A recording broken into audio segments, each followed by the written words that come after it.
America के Washington राज्य में एक छोटे से शहर एलेंसबर्ग के पास मैनस्टेश रिज में एक आदमी था जिसका नाम मेल वॉटर्स था। मेल के पास एक बड़ी संपत्ति थी और इसी संपत्ति पर एक ऐसा गड्ढा था जो एक कुएं की तरह दिखता था, लेकिन वास्तव में यह एक कुआं नहीं था। मेल पहले तो ये सोचता था कि एक प्राकृतिक रूप से बना गड्ढा है, लेकिन इसकी गहराई देखकर कुछ संशय में पड़ गया। नमस्ते, आप सुन रहे हैं toss the other side story. हम हर वेडनेसडे और संडे आपके लिए नई स्टोरीज लाते हैं। कृपया हमारा वीडियो पूरा देखें, हमें सब्सक्राइब करें, लाइक करें, इससे हमारा वॉच टाइम बढ़ता है और मैं इसको आपके आशीर्वाद की तरह लेता हूँ।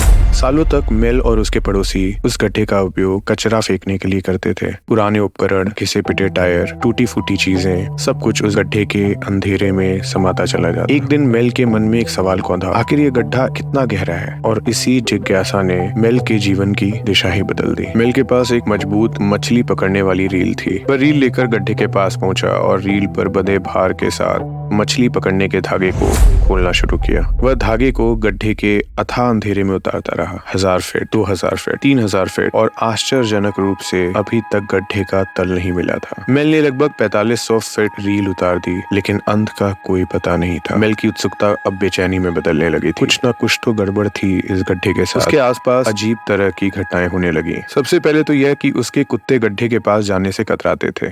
कभी कभी उसके रेडियो पर अजीब और गरीब सिग्नल आते, ध्वनियां जो मानो किसी दूसरी दुनिया से प्रसारित हो रही हों। मेल ने गड्ढे में और चीजें फेंकना शुरू कर दिया। एक बार उस रील के जरिए उसने कुछ मीठे कैंडी के रोल नीचे भेजे, यह देखने के लिए कि शायद नीचे जल हो जिससे वो पिघल जाए। लेकिन रील को वापस खींचने पर सब कैंडी सूखे आए। मेल के पास मछली पकड़ने के धागे के कई स्पूल थे, हर एक लगभग 15000 फीट लंबा था। एक बार उसने सोचा कि 4500 फीट तक तो कुछ नहीं निकला, एक बार इनको भी डाल के देखता हूँ। वह गड्ढे में इन धागे को लटकाता रहा और हैरानी की बात यह है कि वह धागा कभी खत्म ही नहीं हुआ। अजीब घटनाओं का सिलसिला यही नहीं थमा। मेल के पड़ोसी भी उस गड्ढे का इस्तेमाल कूड़ा फेंकने के लिए करते थे। एक दिन उसके पड़ोसी ने अपने मरे हुए कुत्ते को गड्ढे में फेंक दिया। कुछ दिनों बाद मेल अपने संपत्ति के पास वाले जंगली इलाके में घूम रहा था। उसने देखा कि वो कुत्ता वहीं दौड़ रहा है। उसने कुत्ते को पहचान लिया, वही कॉलर, वही रंग, लेकिन कुत्ते ने अपने मालिक को नहीं पहचाना। मेल हैरान और परेशान हो गया।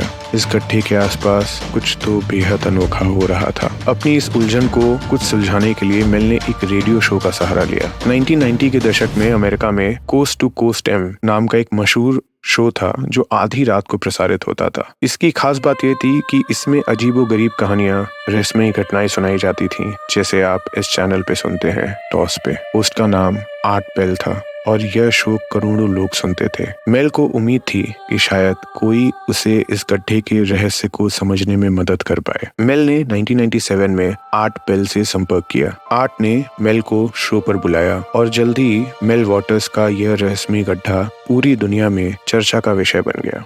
मेल की जिज्ञासा अब दुनिया भर में लाखों लोगों की उत्सुकता में बदल चुकी थी। शो में मेल ने बताया कि इस गड्ढे के आसपास कई अजीब बातें हैं। मिट्टी में अजीब बदलाव दिखते हैं। जहां ये गहराई थी, वहां के आसपास के पौधे सामान्य से अधिक बड़े और घने होते थे। रेडियो सिग्नल में व्यवधान भी आम बात थी। मेल ने एक बार गड्ढे के पास एक पुराने जमाने के रेडियो को लगाया था तो उस पर एक साथ कई चैनल पकड़ में आने लगे। एक में पुराना संगीत चल रहा था, दूसरे में एक बेसबॉल मैच की पुरानी कमेंट्री चल रही थी जो कि लगभग 30 साल पुराने मैच की थी। आर्ट के साथ मेल की पहली बातचीत लगभग 1 घंटे तक चली। मेल जब काम के सिलसिले में एलेंसबर्ग में रुका था, वहां से उसने फोन पे इस रेडियो में इंटरव्यू दिया था। कॉल के बाद लौटते हुए जब मेल अपनी संपत्ति की ओर बढ़ रहा था तो उसने पाया उसकी संपत्ति के रास्ते को हथियारबंद सैनिकों ने घेरा रखा है। साथ ही भारी मशीनरी के निशान भी साफ दिखाई दे रहे थे। मेल को बताया गया कि यह संपत्ति अब उसकी नहीं रही। अगर उसने कोई हंगामा करने की कोशिश की तो उसे गिरफ्तार कर लिया जाएगा। इतना ही नहीं, उसे मीडिया से एक बात भी नहीं कहनी थी। हक्का बक्का मेल के पास कोई और रास्ता नहीं था। उसे समझ में आ गया कि उसका इस अनोखे गड्ढे के साथ सफर शायद यहीं तक था। आश्चर्यजनक रूप से मेल को एक ऑफर दिया गया। उसे $3 मिलियन प्रति वर्ष मिलते, इस शर्त पर कि वह अपनी संपत्ति किसी को किराए पर देकर तुरंत अमेरिका छोड़ दे और कभी वापस न आए। मेल ने थोड़ा सोच विचार करने के बाद ऑस्ट्रेलिया में बसने का फैसला किया।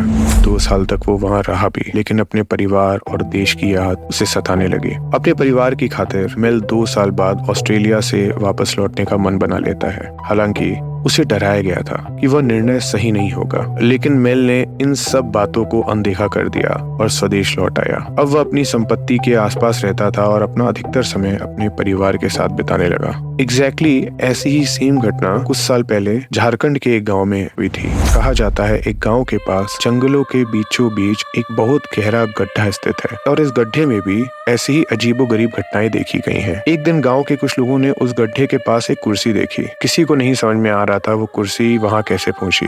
कुर्सी देखने में बहुत पुरानी और अजीब किस्म की थी। गांव के लोगों ने रस्सी के सहारे कुर्सी को गड्ढे के कोने से बाहर निकाला। कुर्सी को देखकर ऐसा लग रहा था जैसे किसी राजा महाराजा के जमाने की बनी हो। कुर्सी बहुत ही कीमती लग रही थी और उस गड्ढे के जैसे स्थान पे पाकर सब हैरान थे। और सेम ऐसा ही इंसिडेंट जब गांव वालों ने गड्ढे के तल को नापना चाहा तो आसपास के गांव में जितनी रस्सियां थीं वो रस्सियां अंदर जाती गईं। लेकिन इस घटना में एक बात अलग थी कि जैसे ही वहां भीड़ जमना शुरू हुई, अचानक रातों रात वो गड्ढा वहां से गायब हो गया। वो गड्ढा था क्या वो किसी दूसरे यूनिवर्स को जोड़ने वाला था? क्या वो किसी प्रकार का पोर्टल था जो किसी और यूनिवर्स से जोड़ता था? क्या वो कोई टाइम ट्रेवलिंग पोर्टल था? इसके बारे में हमें अभी तक कुछ पता नहीं चला। यहाँ तक सुनने के लिए धन्यवाद। नमस्ते।